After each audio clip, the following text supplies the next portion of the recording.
Good morning, students. Let's start class 6th lesson 5.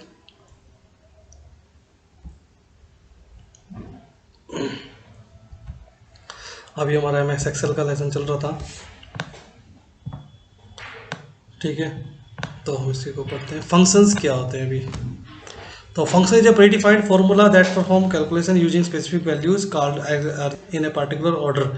While you may think a formula as a being short mathematical equations like 2 plus 2 or 2f2 multiplied c2, they are actually the very lengthy and involves complex mathematical calculation.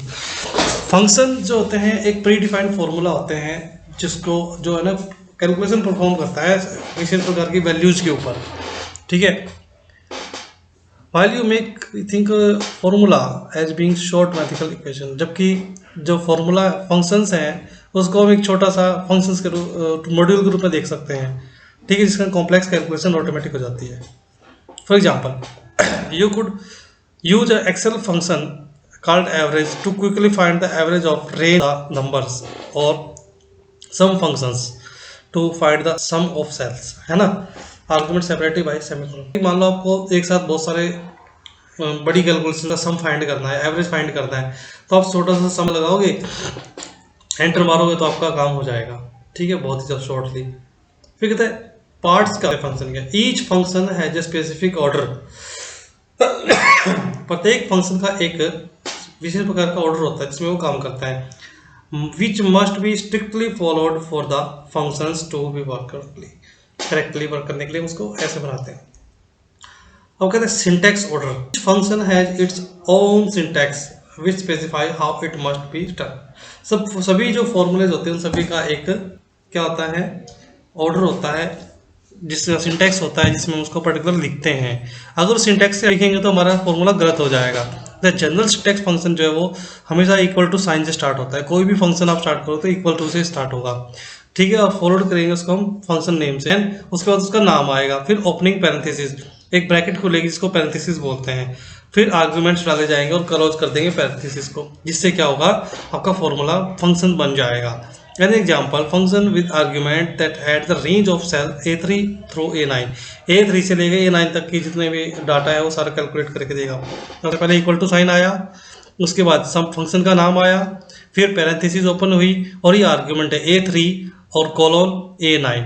ठीक है, A3 से लेकर A9 तक जितना भी data है सबको calculate करेगा। जैसे ही आप इसको पेन से बंद करके एंटर मारोगे तो ये आपका सारा कैलकुलेशन करके देगा आपको।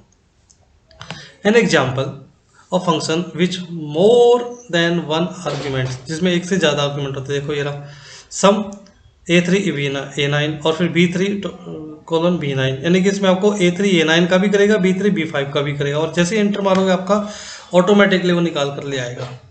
ठीक है, function name such as sum and average describe the operations the function perform. ठीक है, सम और एवरेज क्या है, जिस प्रकार के फंक्शंस का नाम है जो आपके कैलकुलेशन परफॉर्म करते हैं। Arguments specify the cell range or cell reference that is closed in parentheses if there is more than one argument separately by comma। अगर आपके आर्ग्यूमेंट एक से ज़्यादा हो जाते हैं तो आप कोमा लगा करके सेपरेट करना होगा। ठीक है, अलग करना होगा, नहीं तो आपको सिंटैक्स एरर दे देगा। ठीक है,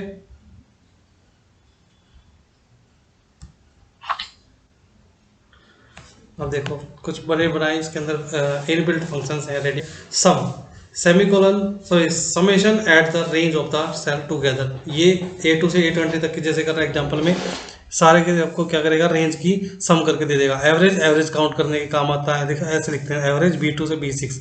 काउंट, ये काउंट करेगा B1 से और K20 तक के, यानी कि काउंट करेगा number of chosen data in a range of cell. Cell की रेंज में कितने, मतलब कि उस रेंज में कितनी सेल पड़ते हैं सबको काउंट कर देगा।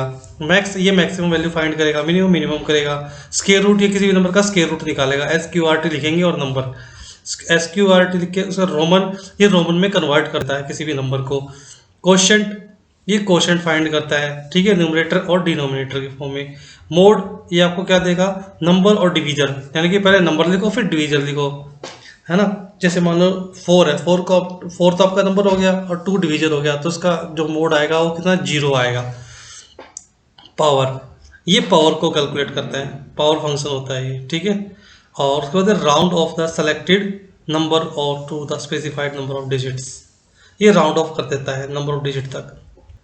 फिर राउंड नंबर और फिर नंबर डिजिट्स, है ना। उसके बाद calculating sum of the range using auto sum. अब ऑटो सम में क्या होता है, देखिए ऑटोमेटिक सम करता है। Click on the cell where you want to calculate the auto sum, उन सेल को हमें सिलेक्ट करना पड़ेगा जिसको हमें सम करना है। Click on upper half of the auto some button, फिर ऊपर जो आपको एक ऑटो सम नाम से फंक्शन दिखेगा लाइब्रेरी ग्रुप में, ठीक है, फॉर्मूला टैब में, और फिर सेलेक्ट करेंगे B2 से E2 और प्रेस एंटर की। फिर जैसे ही हम एंटर की प्रेस करेंगे तो हमारा रिजल्ट ऑटोमेटिकली आ जाएगा, जिसे कहते हैं ऑटो सम करना, ठीक है। ये ऑटो सम होता है आपका। उसके बाद बेटा common errors in the Excel formula. कुछ जब हम काम कर रहे होते हैं ना एक्सेल में फॉर्मूला लगाते हैं तो कुछ एरर आ जाते हैं, और उन एरर का क्या मतलब, कैसे ठीक किया जाता है, मतलब क्या आता है, वो हमें बता रहा है। If you create a formula in Excel that contains an error और सर्कुलर रेफरेंस, है ना, Excel lets you to know about its with the error message. A handful of error can appear in a cell when a formula or function in Excel cannot be resolved। अगर कोई formula resolve नहीं किया जाता computer की cell के द्वारा तो वो आपको एरर प्रोड्यूस कर देता है ना। तो error can not be resolve, उसको एरर को रिजॉल्व नहीं किया जाता। Knowing the meaning help correct the problem, और तब तक जब तक हमें ये नहीं पता लगा कि एरर किस चीज़ का है तब तक उसको करेक्ट भी नहीं कर सकते। The following table shows some common errors, ये जो मोस्टली जो एरर्स आते हैं कॉमनली वो आपको शो कर रहा है। सबसे पहला है ये हैश सिंबल आ जाते हैं। इसका मतलब होता है कि column width is too small to display the result. इसका मतलब है कि जो कॉलम की जो विड्थ है वो बहुत छोटी है जबकि डाटा उसमें ज़्यादा है, इसलिए सारे क्या बन जाते हैं, हैश बन जाते हैं। तो इसको कैसे सोल्यूशन करेंगे, इंक्रीज द सोल्यूशन विड्थ और रिड्यूस द फॉन्ट साइज। या तो फॉन्ट का साइज छोटा कर देंगे और या फिर हम क्या कर देंगे, विड्थ को बढ़ा देंगे, तो उससे क्या होगा, हमारा ऑटोमेटिक ठीक हो जाएगा। उसके बाद है नेम, और हैश और फिर नेम, उसको मतलब ये क्वेश्चन मार आता है। When the text is not recognize, इसका मतलब जब टेक्स्ट रिकॉग्नाइज नहीं होता तो इस तरह से आता है। करेक्ट द फॉर्मूला और चेंज द सेल रेफरेंस, इसके अंदर में क्या करना होता है, सेल रेफरेंस को चेंज करना होता है फॉर्मूला को करेक्ट करने के लिए। वैल्यूज, हैश का वैल्यू होता है, तो फॉर्मूला कंटेन इनवैलिड डाटा, यानी कि इसका मतलब ये है कि इसके अंदर इनवैलिड डाटा आ गया है। Correct the formula for the change the cell reference. उसके बाद है हैश डिवीजन 0, अगर किसी चीज़ को डिवीजन करेंगे हम 0 से तो ये पॉसिबल नहीं है, तो इसलिए ये एरर आ जाएगा। Reference, the formula refers to an invalid cell address, अगर रेफरेंस आता है REF लिखा आता है तो इसका मतलब ये है कि हमने जो फॉर्मूले में रेफरेंस दिया है इनवैलिड सेल का दे दिया है, ठीक है। Null, the range operator being used invalid, कहता है कि इसमें जो रेंज ऑपरेटर यूज कर रहे हैं वो इनवैलिड होता है, इस वजह से नल एरर आता है। और NA, data referred in the formula is not valid, जो डाटा हम उसमें करते हैं वो नॉट वैलिड नहीं होता है। ये कॉमनली एरर आते हैं भाई, ठीक है। नल एरर कब आएगा, जब आपका जो रेंज है वो ऑपरेटर की जो रेंज है वो इनवैलिड होएगी। और उसके बाद है NA, जब डाटा के रेफरेंस फॉर्मूला वैलिड नहीं होता। Conditional formatting, formatting in Excel refers to the make changes in the appearance of the data in worksheet. Worksheet में जो हमारा डाटा है वो अपीयरेंस का चेंज करना फॉर्मेटिंग कहलाता है। Conditional formatting is useful to available in the Excel to the format all the cell that meet criteria in a certain way। Of course you can manually change the formats of the cell that meet criteria, but this is a cumbersome and repetitive process, especially if you have large set of values or change open। this is why we use the conditional formatting। इसी वजह से हम क्या करते हैं, जब हमें बहुत सारा डाटा रहता है उसको हम कंडीशनल फॉर्मेटिंग करते हैं जो ऑटोमेटिकली चेंज करता रहता है, ठीक है। When the cell meet certain criteria, let us now apply, ये हम नेक्स्ट लेसन में पढ़ेंगे, ठीक है। आज के लिए इतना ही। Okay student, God bless you.